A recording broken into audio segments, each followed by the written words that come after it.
Breaking news आ रही है पाकिस्तान से, जहां सेना ने अर्थव्यवस्था की बागडोर अपने हाथों में ले ली है ताकि पाकिस्तान को आर्थिक बदहाली से निकाला जा सके। लेकिन सेना के इस कदम से अटकलें इस बात की लगने लगी कि पाकिस्तान एक बार फिर सैन्य शासन की तरफ बढ़ रहा है। माना जा रहा है कि पाकिस्तान में तख्ता पलट हो सकता है, क्योंकि अर्थव्यवस्था की कमान अपने हाथों में लेकर पाकिस्तानी सेना प्रमुख आसिम मुनीर लगातार अपने देश के बड़े कारोबारियों के साथ बैठकें कर रहे हैं। पाकिस्तान के मीडिया के मुताबिक उन्होंने बाजार के हालात सुधारने के लिए एक निवेश परिषद का भी गठन कर दिया है। यही नहीं, अपनी देश के हालात सुधारने के लिए आसिम मुनीर यूएई, सऊदी अरब और कतर समेत कई देशों से भी बातचीत कर रहे हैं ताकि पाकिस्तान को जल्द से जल्द आर्थिक मदद मिल सके, क्योंकि उसकी आर्थिक हालत लगातार खराब होती जा रही है। डॉलर के मुकाबले पाकिस्तानी रुपया तेजी से गिरता जा रहा है। महंगाई वहां हर दिन नए रिकॉर्ड बना रही है, जिससे निपटने के लिए पाकिस्तान की सेना ने मोर्चा संभाल लिया। सेना प्रमुख आसिम मुनीर की योजना अपने देश को सबसे बड़े आर्थिक संकट से उबारने की है। हालांकि ये काम बहुत ज्यादा मुश्किल है, क्योंकि पिछले एक साल में पाकिस्तान की सरकार लाख कोशिश के बावजूद अपने देश की हालत नहीं सुधार पाई। इस वजह से पाकिस्तान में सरकार के खिलाफ भयंकर गुस्से का माहौल हो गया और महंगाई से त्रस्त लोग अपने देश की ही सरकार को गालियां देने लगे। ऐसी स्थिति में सेना प्रमुख आसिम मुनीर ने पाकिस्तान की अर्थव्यवस्था की बागडोर अपने हाथों में ले ली।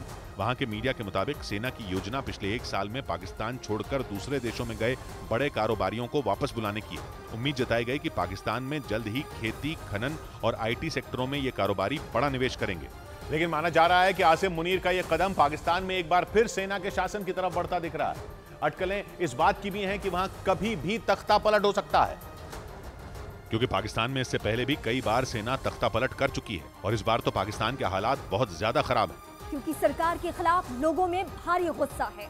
पाकिस्तान के लोग इस बात पर बौखलाए हुए हैं कि वहां की सरकार ने उनकी हालत सुधारने के लिए कुछ भी नहीं किया। इस बीच पाकिस्तान में जल्द ही चुनाव भी होने वाले हैं, लेकिन अटकलें इस बात की हैं कि वहां की सेना चुनाव की नौबत नहीं आने देगी और जल्द ही पाकिस्तान में तख्ता पलट हो सकता है। माना जा रहा है कि पाकिस्तान की अर्थव्यवस्था को सुधारने की जिम्मेदारी अपने हाथों में लेकर सेना प्रमुख आसिम मुनीर ने इस दिशा में पहला कदम भी बढ़ा दिया और उनकी योजना पाकिस्तान में एक बार फिर सेना का शासन चलाने की है।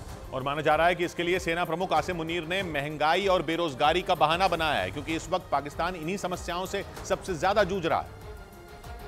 और पिछले एक साल से वहां खाने पीने की चीजों के लिए लोग भारी संघर्ष कर रहे हैं। आटा, दाल, तेल और सब्जियों समेत सभी चीजों के दाम आसमान पर हैं। पेट्रोल और डीजल की कीमतें रोज बढ़ रही हैं।